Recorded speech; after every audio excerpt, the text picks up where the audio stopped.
66. Law of company.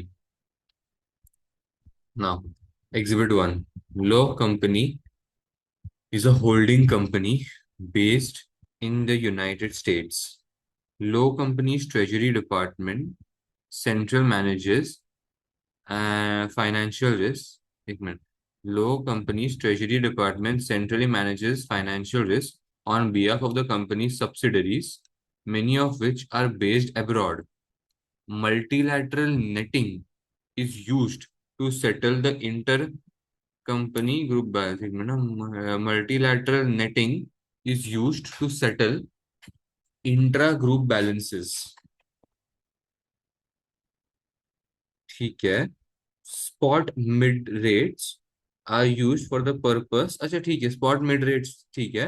Are use for the purpose of multilateral netting and the United States dollar is the base currency. The following cash flows is due between Low Company and three of its subsidiary companies. Subsidiaries are Fitz Company, based in the United Kingdom.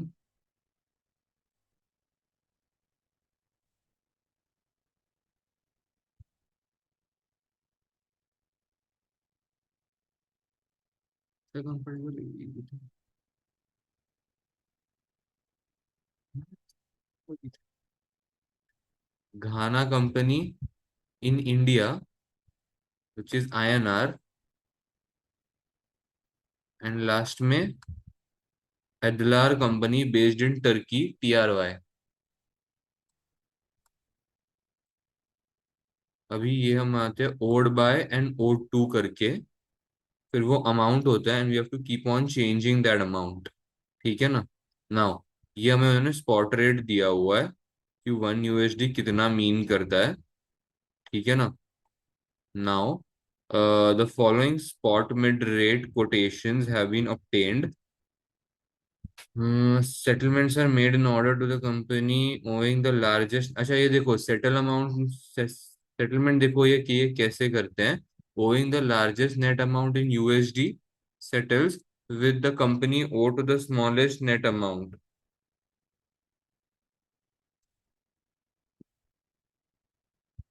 अभी देखो सबसे पहले question क्या है.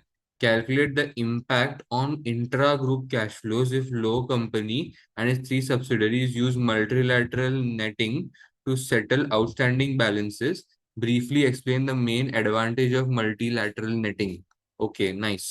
तो ये I think पहला क्वेश्चन थोड़ा इजी वाला दिया है इन्होंने. Owed to and owed by करना है खाली.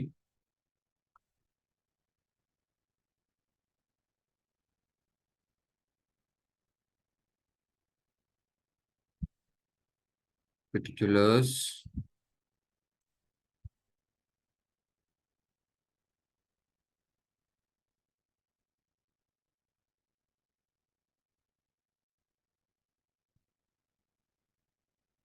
Paid by.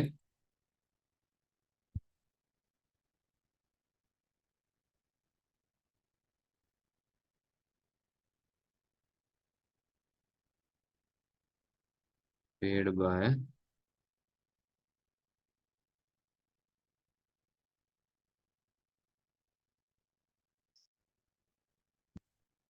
Paid bye.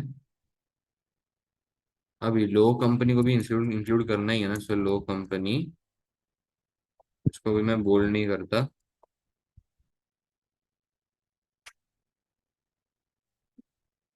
Fits company,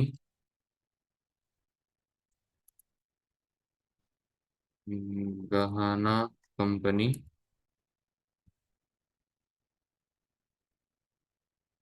एडलार कंपनी.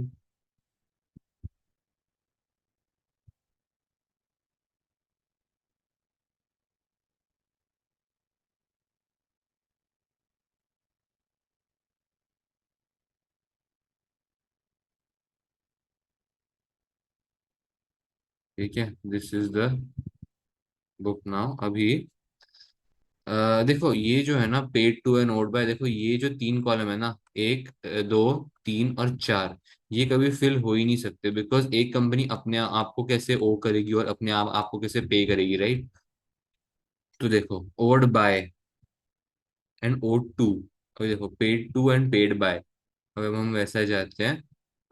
हम पेड बाय, ओड बाय, इसको ऐसे ऐसे नहीं करता, ओड बाय रखता हूँ या wait, owed by Lo company. If I am not wrong ना, हमने एक्चुअली इधर ऊपर पेड बाय बनाया था। मैं बस चेक कर लेता, एक्चुअली इट डजेंट मैटर। ऐसे ही कर दे, रुक जाओ। ओड बाय, कौन ओ करता था किसको? लो कंपनी ओ करती थी घाना को, राइट? लो कंपनी, तो अगर ओ करती थी लो कंपनी घाना को, तो अभी पे करेगी, राइट? तो paid by Lo company to Ghana company, तो ये वाला कॉलम फिल होगा। ठीक है, इज इक्वल टू, अभी देखो INR 344.7, तो अभी हम जस्ट फॉर अंडरस्टैंडिंग ऐसे इसको कर लेते हैं।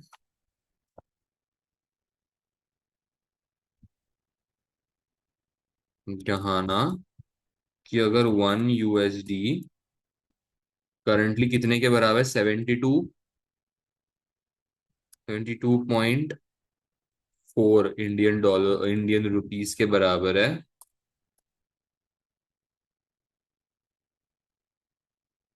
तो फिर क्या होगा यहाँ पे? अभी यहाँ पे कितने, 3447.7, 3447.7, तो यहाँ पे क्या होगा? डिवाइड हो जाएगा, बराबर है ना?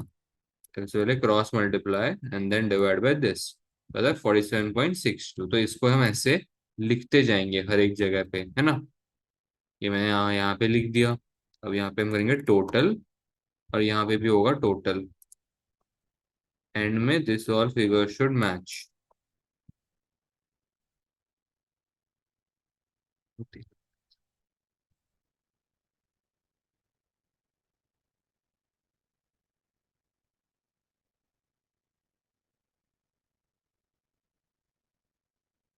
लो कंपनी अब वो करती है अदलार को। अदलार कौन सी कंपनी में है? टर्की के। अगर अदलार अभी टर्की के है, अभी देखो कितना है टर्किश का, 126.2। तो again we will again divide, okay? देखो 12, अभी एक मिनट, लो ही वो करती है ना, हाँ, लो करती है अदलार को 126.2 डिवाइड बाय 7.2235, 7.22,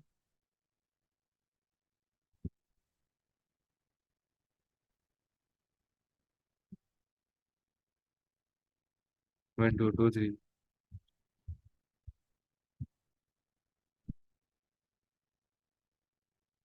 फिट्स कंपनी, अभी देखो फिट्स कंपनी ओ करती है लो, घाना और अदलार को। अभी फिट्स कंपनी अगर ओ कर, देखो फिट्स कंपनी तो सारे ही कंपनी को ओ करती है, मतलब एक तरीके से, मतलब ये तीनों के तीनों कॉलम आने ही वाले हैं in any which case, right? अभी देखो फिट्स कंपनी लो को कितना वो करती है, फिट्स कंपनी USD में ही दिया हुआ है अमाउंट, तो अच्छी बात है। फिट्स कंपनी लो को ओ करती है 75.75, विच इज गुड। अब हमें कुछ कैलकुलेशंस करने की जरूरत नहीं है, क्योंकि हमारी बेस करेंसी क्या है? हमारी बेस करेंसी डॉलर्स है, तो हमको सबसे पहले स्टेप में हर एक चीज को बेस करेंसी में ही लेके आना होता है। तो हम सबको बेस करेंसी में, यानी कि USD में लेके आ गए। सॉरी सॉरी, मैं ये चीज पहले नहीं बताई। बिफिट्स कंपनी घाना को अगेन डॉलर्स में, मतलब अभी हम लेके आएंगे तो कितना, 33,333.13 डिवाइड बाय 22.4।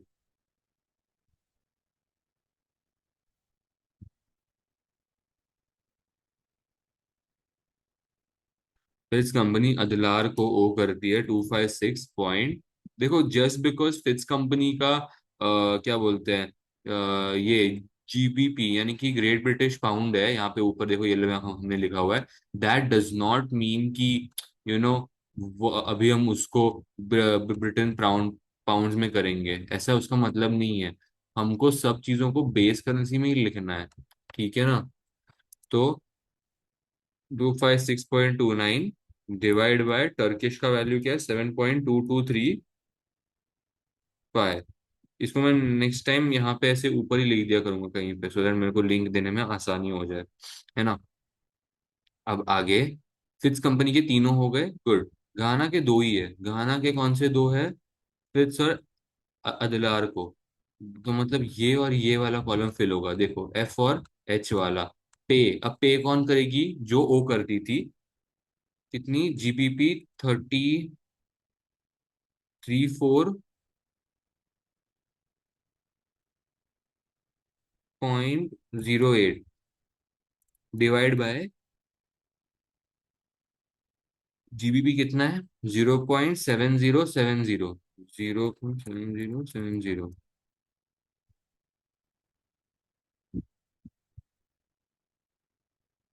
घाना अदलार को ओ करती थी 135.52 डिवाइड बाय 7.2235।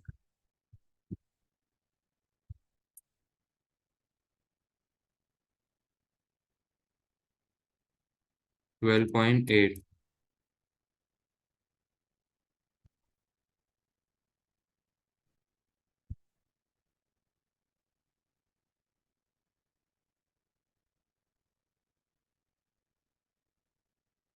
पेड टू, मतलब ये सारे रिसीव्ड हो गए ना, टोटल रिसीव्ड। और ये हो गया टोटल पेमेंट।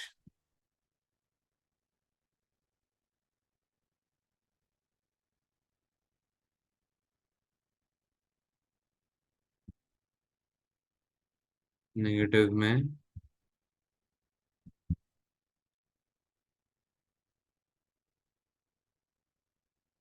नेगेटिव में 12.8। ठीक है, तो अभी रिसिप्ट प्लस माइनस पेमेंट, देखो लो का लो के सामने माइनस ऑफ कर दिया, फिच का फिच के सामने, गहाना का गहाना, और अदलार का अदलार के सामने। ठीक है ना? अब ये देखो इन्होंने कैसे दिया है। टोटल नेट वैल्यू, देखो अभी ये जो टोटल नेट वैल्यू है ना, ये हमारी हमेशा जीरो ही आनी चाहिए। अगर ये जीरो नहीं आ रही है ना, तो दैट मीन हमने कुछ कुछ तो गलत किया है।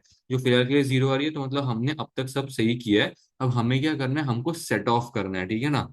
Settlements are made in order that company owing the largest net amount in USD settles with the company owed the smallest net amount. ठीक है, तो कंपनी सबसे ज्यादा वो क्या करती थी? देखो, सो हम करेंगे copy paste. Does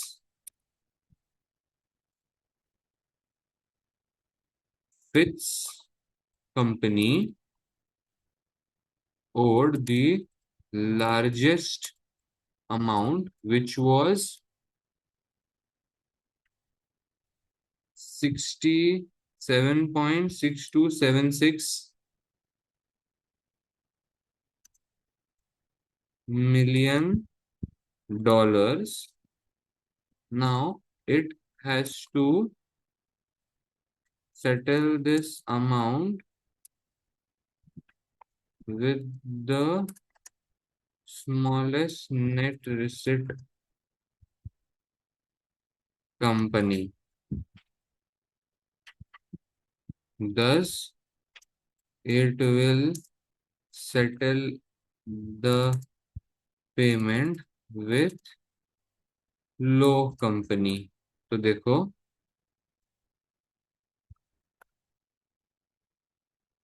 fix owed amount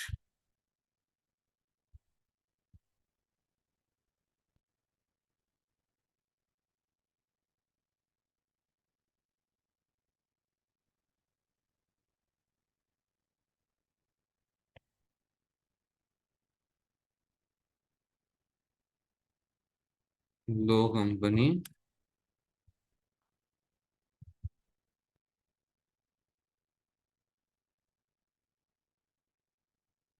still owing now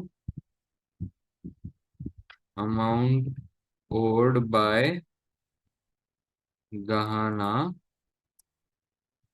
company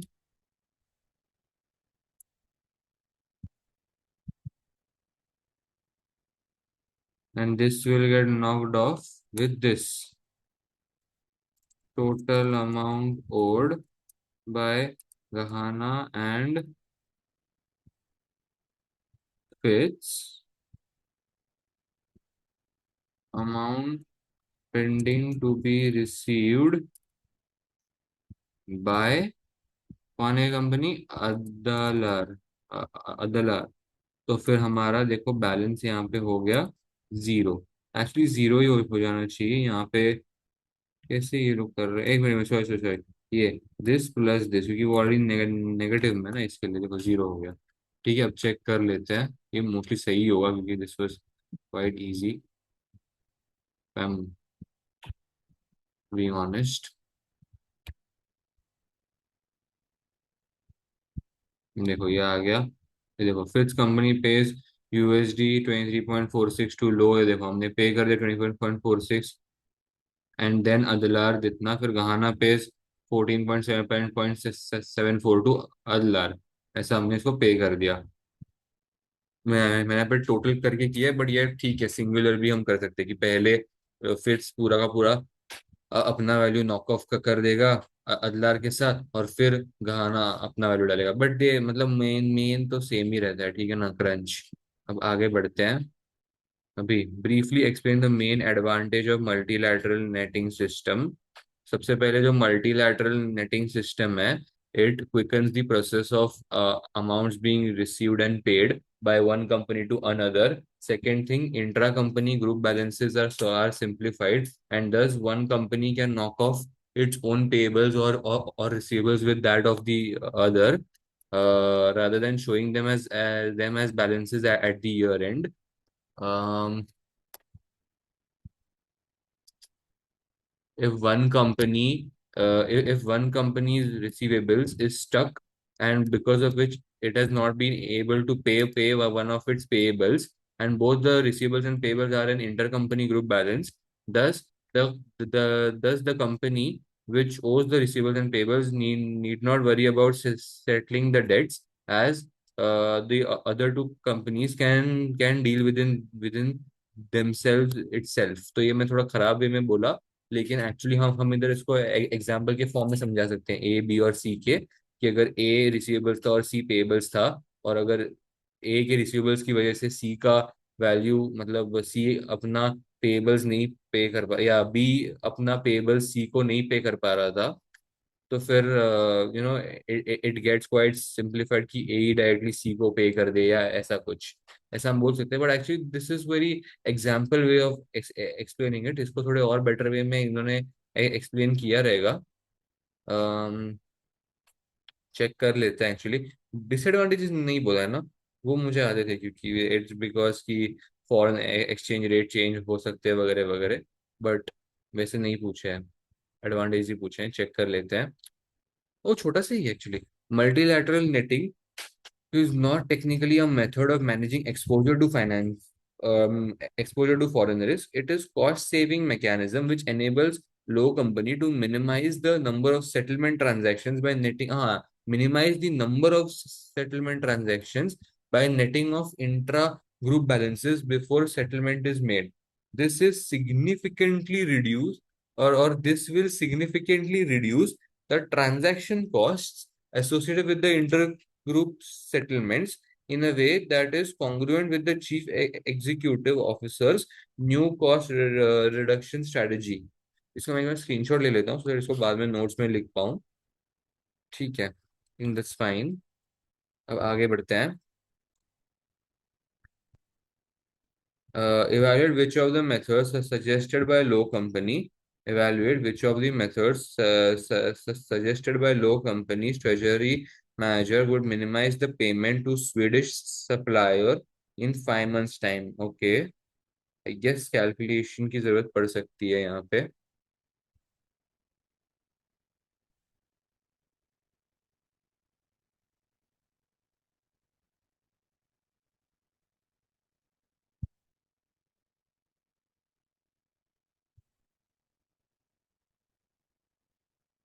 Payment to supplier in Swedish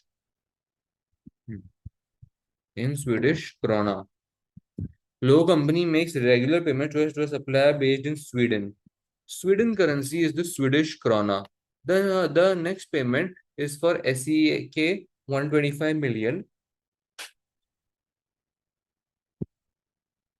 and is due within 5 months' time. The treasury manager is concerned about the exposure to transaction risk and is considering hedging the payment using either the forward or the money markets based on the following data. Okay. Exchange rates quoted as SEK per USD 1 and annual interest rate दिया हुआ है. ठीक है. Okay. In 5 months time ना. इतना सही है. अच्छा, एग्जिबिट 2 इतना सही है. 4 मार्क्स के लिए फॉरवर्ड और मनी मार्केट दोनों पूछा है.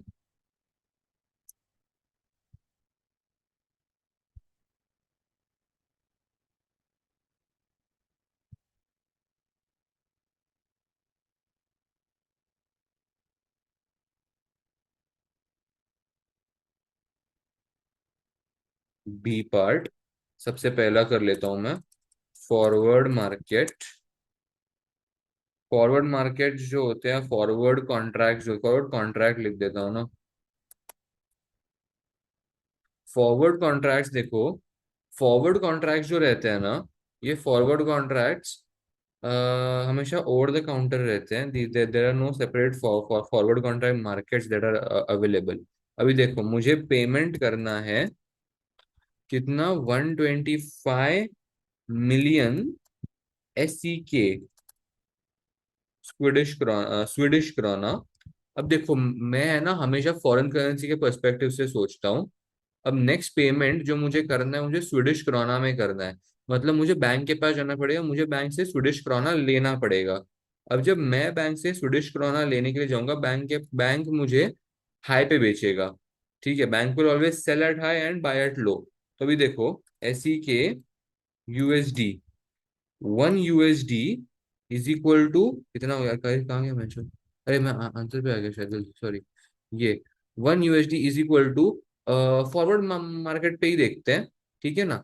अब मैं बताता हूँ कैसे. Bank will always buy at low and sell at high, बराबर है. अभी बैंक मुझे कितने पे बेच रहा है वो मुझे कैसे पता चलेगा. Let's take this into consideration कि SEK 8.5308 है और मुझे पेमेंट, ठीक है, 1 USD इज 8.5308. ठीक है ना.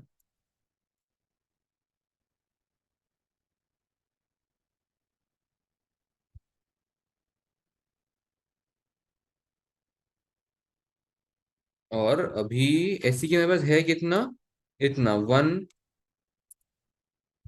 125 मिलियन का. अब मैं इसको करूंगा क्रॉस मल्टीप्लाई, तो मुझे आ गया 14,653. ठीक है. इसको मैंने ऐसा लिख दिया. मैं ना इसको एक बार फिर से लिख देता हूँ ऐसे ही कॉपी पेस्ट करके यहाँ पे. लेकिन अब मैं बस यहाँ पे रेट चेंज कर देता हूँ. रेट में लिखता हूँ 8.5778. ठीक है. अब मुझे यहाँ पे क्या आया, मुझे यहाँ पे आया था 14,653 और मुझे यहाँ पे आया 14,572. अब ये ध्यान रखना, bank will always sell at high and buy at low. अब देखो, बैंक मुझे सेल एट हाई करेगा. अगर बैंक मुझे सेल एट हाई करेगा तो मुझे कितना देगा, 14,653 देगा. ठीक है. दिस इज फॉरवर्ड मार्केट के अकॉर्डिंग बैंक मुझे 14,653 देगा. ठीक है ना. अभी कई बार ना कंफ्यूजन क्या क्या हो जाता है पता है. Bank will always sell at high value and buy at low value. लेकिन बाय एट हाई वैल्यू का मतलब है या सेल एट लो वैल्यू का मतलब है. अभी देखो, सेल एट लो वैल्यू का क्या मतलब है. सेल एट लो वैल्यू का मतलब है, sorry, sell at high value. Bank, मैं ना इसको इधर ऐसे लिख देता हूँ यार, मैं उल्टा बना बोल दूंगा ना तो गलत हो जाएगा. Sell at high and buy at low. ठीक है ना. Sell at high and buy at low. अब सेल एट हाई का क्या मतलब है. For selling at high I have to divide it by lower rate and for buying at lower rate I have to divide by higher rate. देखो, जब हमने यहाँ पे छोटे वैल्यू के साथ मतलब उसको डिवाइड किया 8.5308 के साथ, तो हमको 14672 आया। लेकिन जब हमने हायर वैल्यू के साथ उसको डिवाइड किया, तो हमको छोटा वैल्यू आया। इसलिए ना, ये ऐसे क्रॉस मल्टीप्लिकेशन के कैलकुलेशंस करके लेनी चाहिए, because bank is selling at high value and not high rate. ठीक है ना?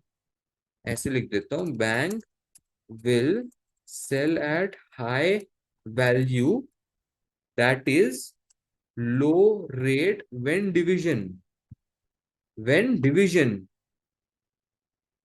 and high rate when multiplication।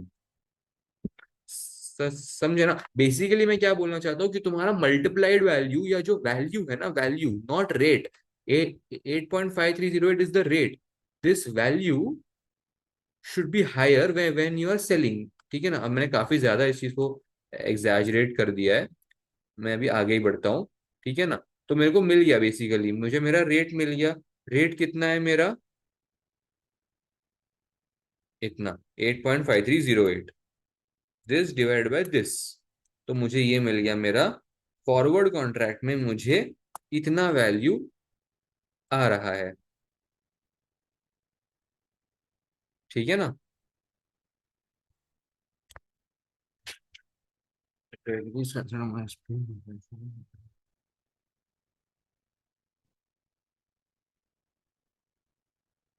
Now now will go ahead.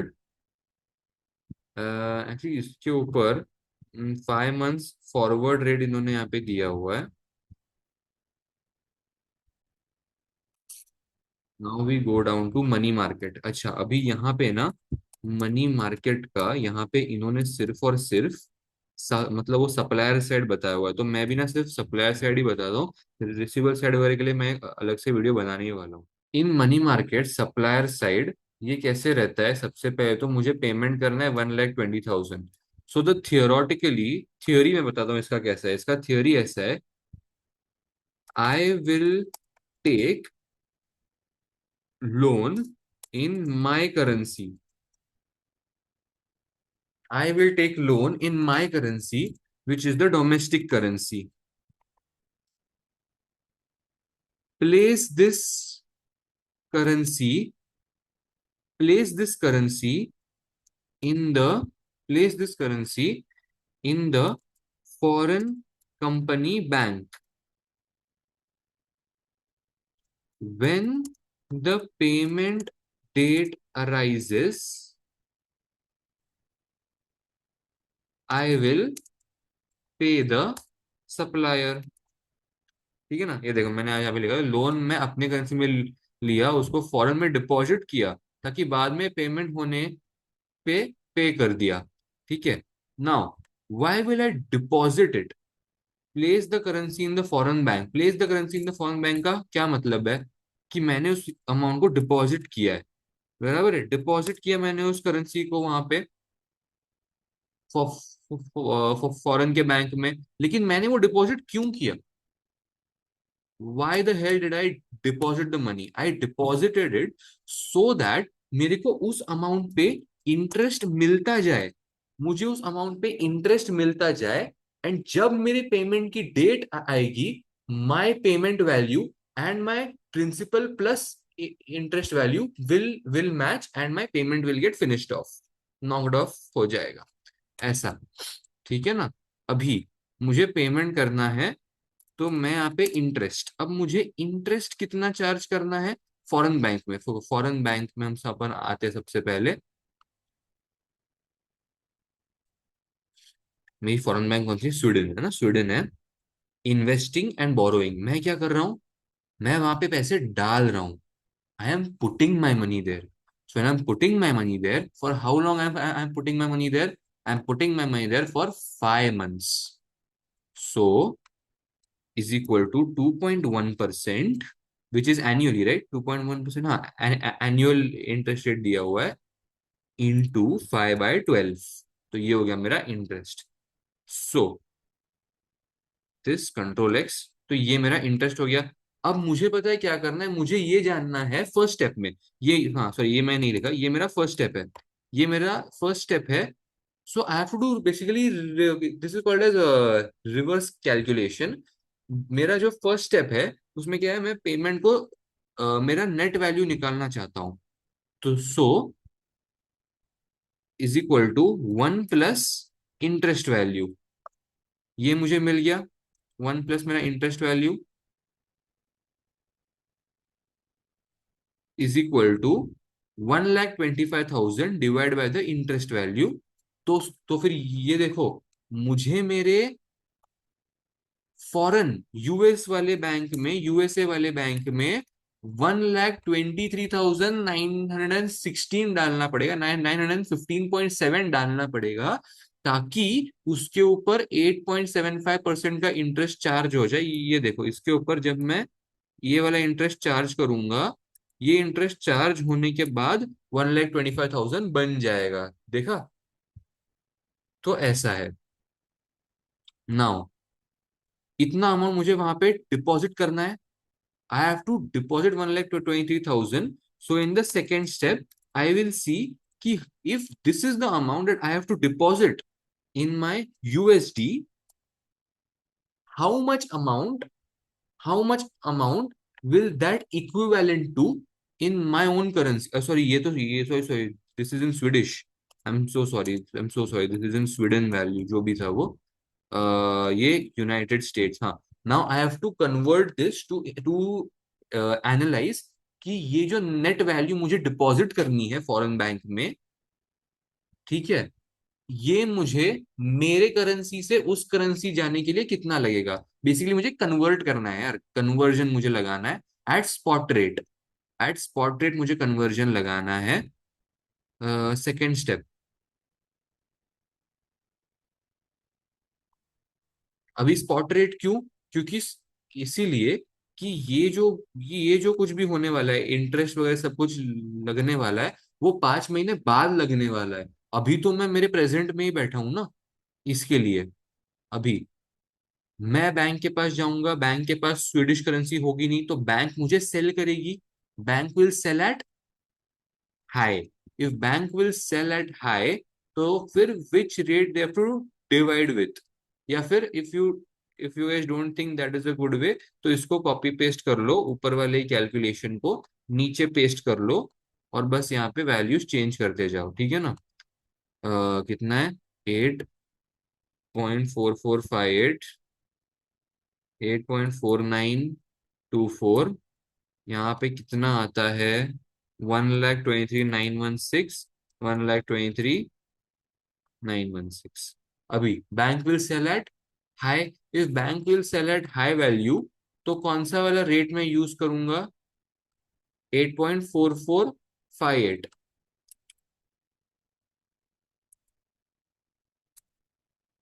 Divide by this, तो मुझे मिलता है 14,600 ये मैं डॉलर्स में बैठा हूं, मुझे ये ले, तो मुझे ये वैल्यू मेरे बैंक से उठाना पड़ेगा, राइट? मुझे मेरे बैंक से इतने यूके की, सॉरी, इतने डॉलर्स लेने पड़ेंगे। अगर मुझे मेरे बैंक से इतने डॉलर्स लेने पड़ेंगे, तो यानी कि मुझे इतने अमाउंट का लोन ही, मतलब वो लेना पड़ेगा, बराबर है? अगर मुझे इतने 14,671.88 का लोन, मतलब वो लेना पड़ रहा है, तो मतलब इसके ऊपर चार्ज होगा इंटरेस्ट। इंटरेस्ट कितने महीने का चार्ज होगा? 5 महीने का। सो 5/12। अभी which rate should I use? मैं लोन कौन से करेंसी में ले रहा हूँ? यूनाइटेड स्टेट्स में। मैं कंट्री, मेरी कंट्री तो यूनाइटेड स्टेट्स में मैं ले रहा हूँ ना ये वाला लोन। तो इन्वेस्टिंग एंड बोरोइंग, मैं क्या कर रहा हूँ? इन्वेस्ट कर रहा हूँ कि बोरो कर रहा हूँ? बोरो कर रहा हूँ 2.2% पे।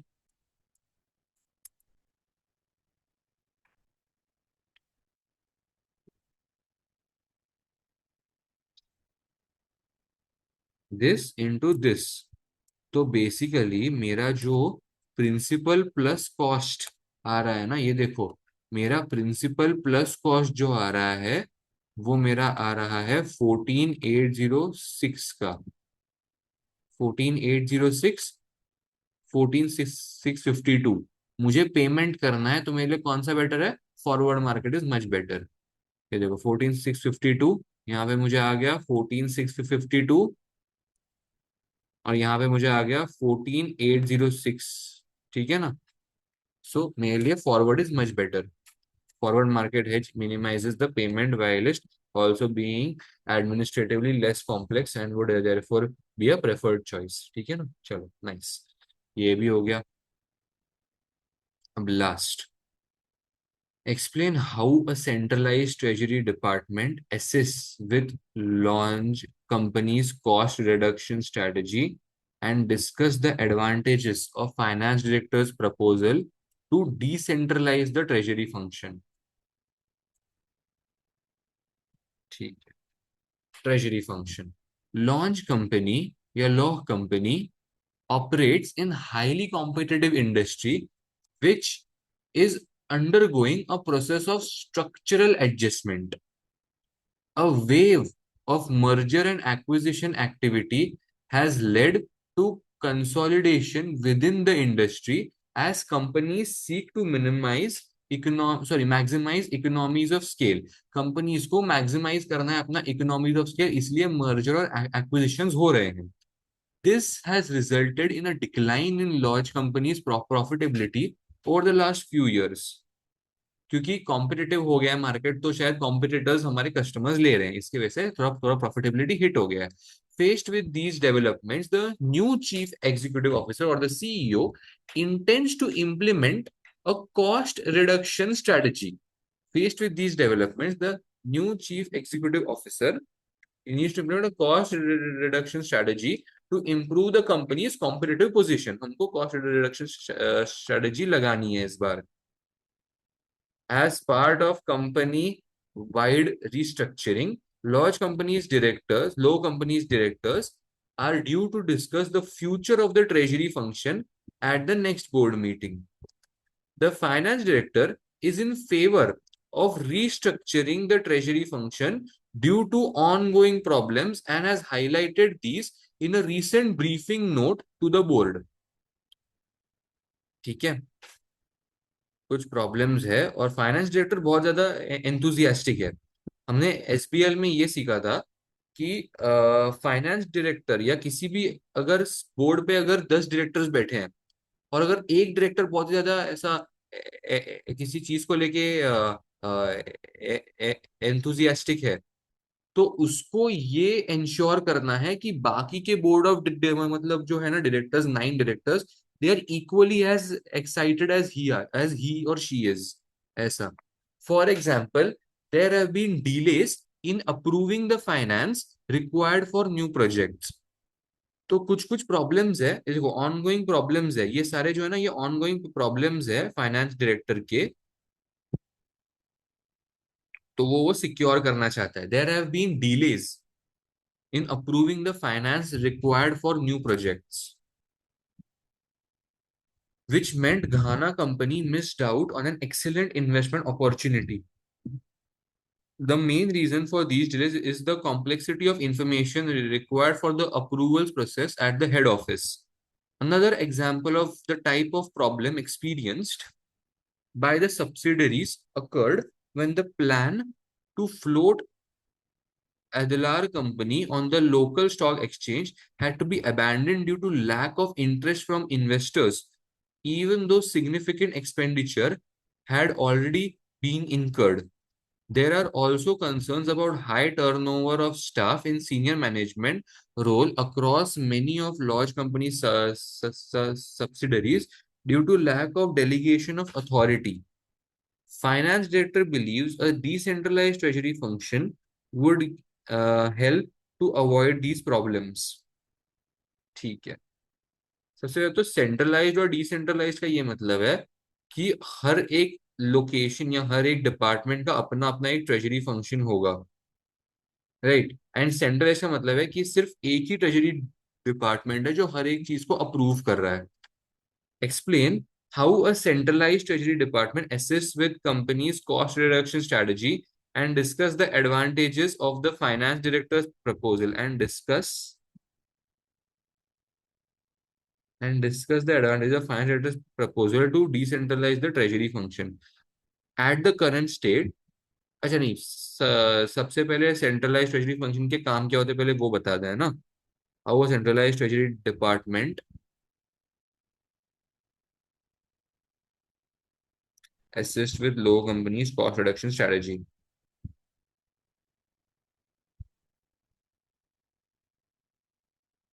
ये एक सेंट्रलाइज ट्रेजरी डिपार्टमेंट कैसे लो कंपनी के कॉस्ट मतलब रिडक्शन में हेल्प करेगा, लेकिन ये लो कंपनी को स्पेसिफिक होना चाहिए, ये पहली बात है। ठीक है ना। तो करंटली ये जो इन्होंने यहाँ पे ऊपर एग्जांपल्स दिए हुए हैं ना कि डिलेज हो रहे हैं प्रोजेक्ट फाइनेंस करने में, या ऊपर जो दिया हुआ है कि सब्सिडरीज क्या होता है कि स्टॉक एक्सचेंज में जा रही थी ये एडलार कंपनी, लेकिन ये अबैंडन करना पड़ा क्योंकि शेयर होल्डर्स ने इंटरेस्ट नहीं दिखाया। बराबर है।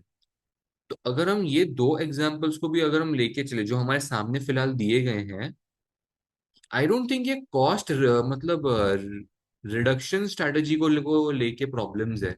ये इन जनरल प्रॉब्लम्स है, right. This is not related to cost reduction की फाइनेंस मतलब वो डिपार्टमेंट ने अप्रूव नहीं किया प्रोजेक्ट को टाइम पे वगैरह वगैरह। This is not a problem of cost reduction is what I feel. ठीक है ना। ये तो कॉम्प्लेक्सिटी इन द कंट्रोल है, which is quite required in companies, क्योंकि कंपनीज ऐसे ही किसी फाइनेंस को मतलब प्रोजेक्ट को फाइनेंस शायद नहीं कर सकती ना। ठीक है, एक अपॉर्चुनिटी मिस आउट हो गया, but also there there there could have been a risk कि ये जो न्यू प्रोजेक्ट है ये शायद खराब भी हो सकता था, so maybe we avoid that risk as well. तो ये जो दो एग्जांपल्स दिए ना ये एक्यूरेट नहीं है, मैं बस ये बोलना चाहता हूँ। ठीक है ना। हम्म, बाकी तो ट्रेजरी डिपार्टमेंट का लो कंपनी में और क्या काम हो सकता है।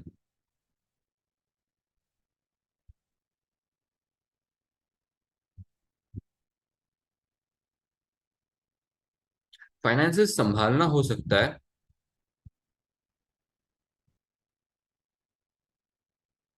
फाइनेंसेस संभालना या फिर actually you know what treasury function का ये भी काम हो सकता है कि हम डेट जो है ना, डिबेंचर्स या हमारा जो डेट है वो हम कैसे पे ऑफ कर रहे हैं, या हम कितने टाइम इंटरवल्स में उसको पे ऑफ कर रहे हैं, या हम कर ही नहीं रहे हैं, तो उसके बारे में एनालिसिस करना। बिकॉज क्या हो रहा है पता है, अगर हम डेट को पे ऑफ नहीं करेंगे ना तो इंटरेस्ट चार्ज होते जाएगा उस चीज के ऊपर। Now that is a cost burden.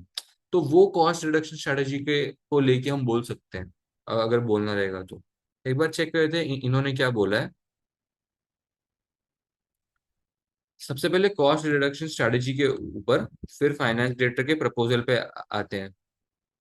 The centralized treasury function contributes to low companies' cost reduction strategy by exploiting significant economies of scale, therefore reducing average costs and increasing shareholder value। ठीक है, इस share holder का value increase हो सकता है अगर हमारे cost in general कम हो गए तो। Scale economies avoid unnecessary duplication of skills across the group. Scale economies avoid the duplication of unnecessary skills across the group and concentrate on the expertise required with central department. If low company decentralizes the treasury function, it would be much more expensive to replicate the same degree of expertise in each subsidiary.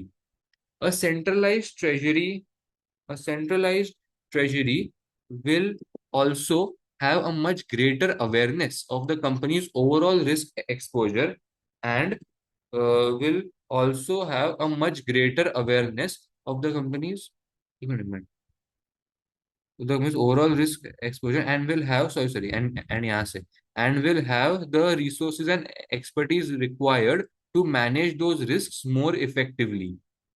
ठीक है। Basically एक centralised department को अगर overall overall risk के बारे में company को पता होगा, वरना एक डिसेंट्रलाइज्ड फंक्शन क्या होगा कि एचआर वाले सिर्फ एचआर के बारे में मतलब वो सोचेंगे, फाइनेंस वाले फाइनेंस के बारे में, सेल्स वाले सिर्फ सेल्स के बारे में, वेरएस एक सेंट्रलाइज्ड को हर एक पूरे पूरे कंपनी के रिस्क के बारे में पता होगा एंड उसको मैनेज कैसे करना है उसके बारे में भी पता होगा। scale economies reduce low companies' cost of debt since better interest rates can be negotiated when borrowing in bulk, and since funds are remitted back to head office and managed centrally. ये लोग economic reduce companies cost of debt, ये देखो ये तो हमने बिल्कुल सही बोला था।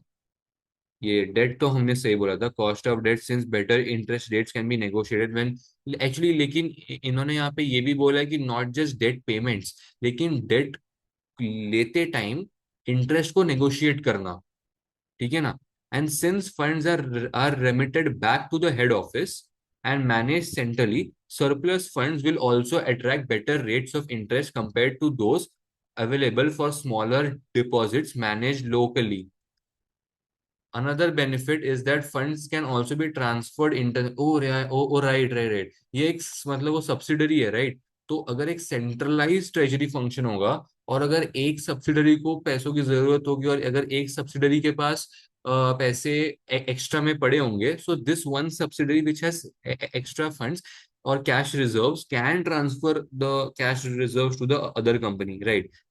ये काम भी ट्रेजरी फंक्शन कर सकता है या करता है rather, which avoids the unnecessary expense of raising finance to the external market. In addition, as seen in the scenario, a centralized treasury is able to undertake multilateral netting, which reduces the cost associated with hedging.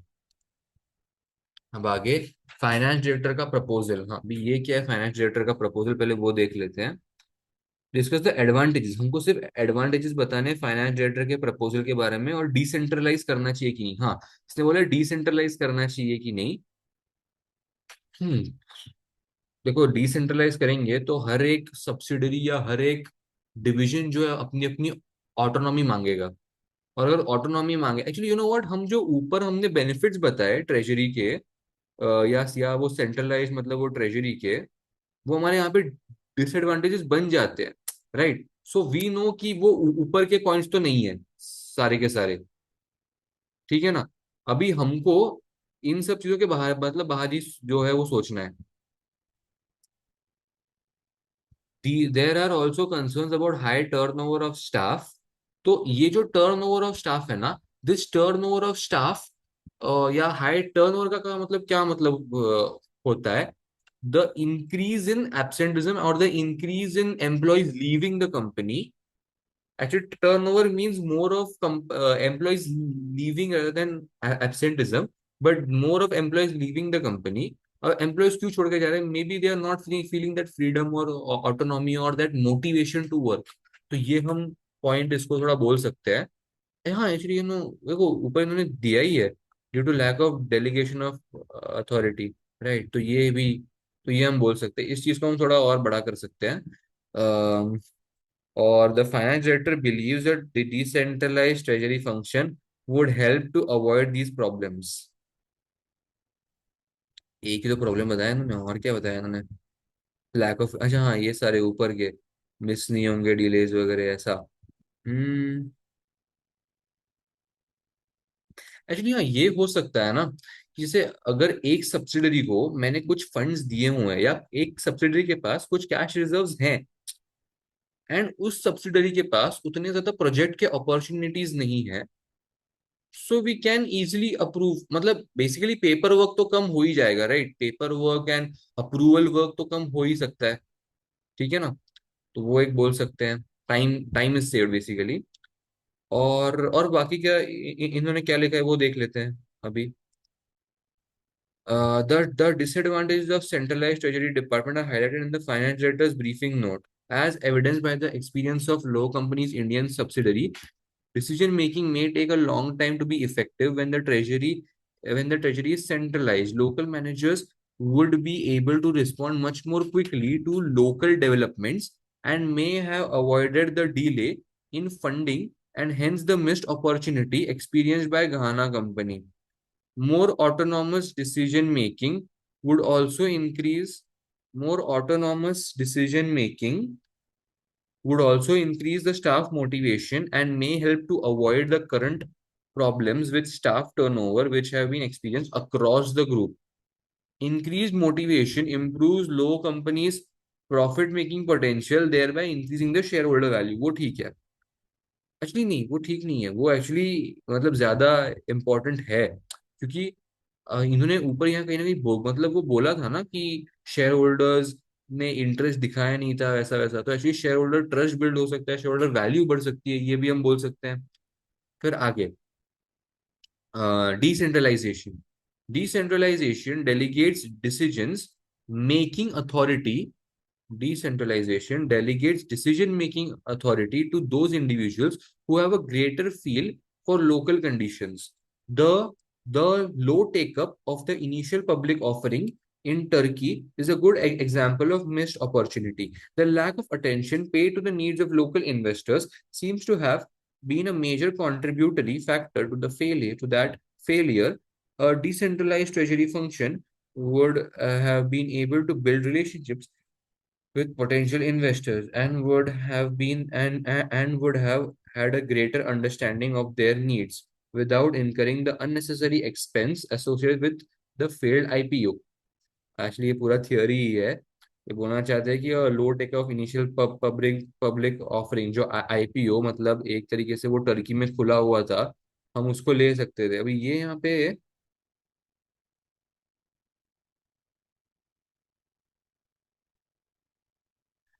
they had said to float Aadhaar company on the local stock exchange, मतलब अच्छा, float Aadhaar company on the local stock exchange का ये मतलब है कि हम आधार company को stock exchange पे लिस्ट कर सकते थे, और जब एक कंपनी लिस्ट होती है ना स्टॉक एक्सचेंज में, उसका आईपीओ लगता है, इनिशियल पब्लिक ऑफरिंग।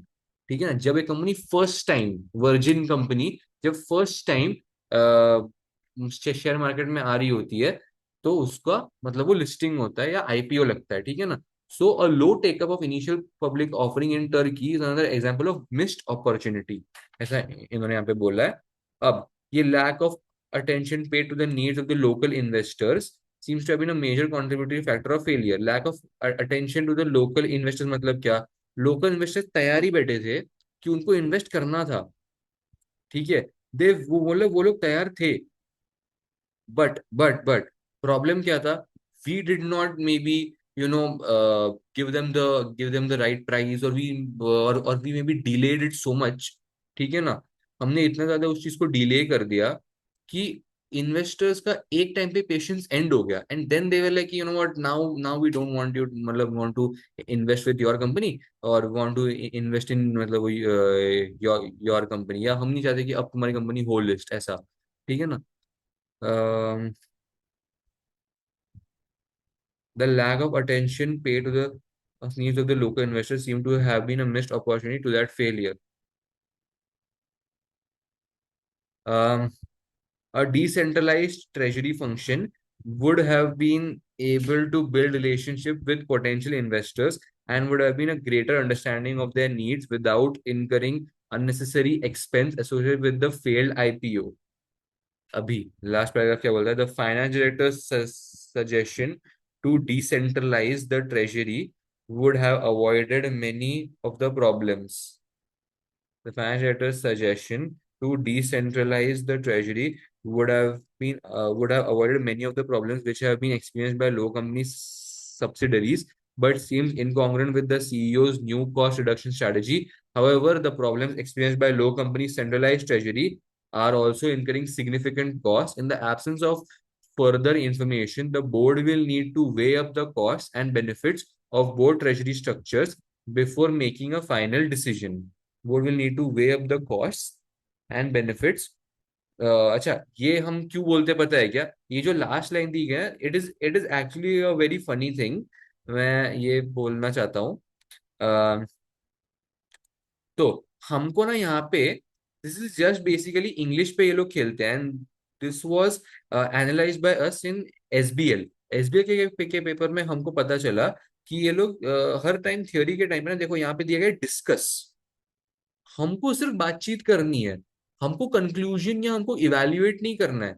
हम लोग ये नहीं बोलेंगे कि अरे ट्रेजरी फंक्शन जो तुम लोग डिसेंट्रलाइज करना चाहते हो बहुत बहुत बढ़िया डिसीजन है या फिर बहुत ही खराब डिसीजन है, ये हम कुछ नहीं बोलना है, हमको सिर्फ बात करनी है उस चीज को, उस चीज के ऊपर। इसलिए देखो उन्होंने लास्ट लाइन क्या दिया है, in the absence of further information The board will need to weigh up the costs and benefits of the treasury structures before making any final decision. तो हमने ये कहीं ना कहीं क्वेश्चन एंड ही नहीं किया, मतलब हमने इस चीज का आंसर कंक्लूजन में एंड नहीं किया है, हमने हमने इसको एक वेग एंडिंग दिया है कि इसके कॉस्ट और बेनिफिट्स और थोड़े से एनालाइज कर लो एंड फिर जो तुम्हारा डिसीजन है वो तुम ले लो, ऐसा।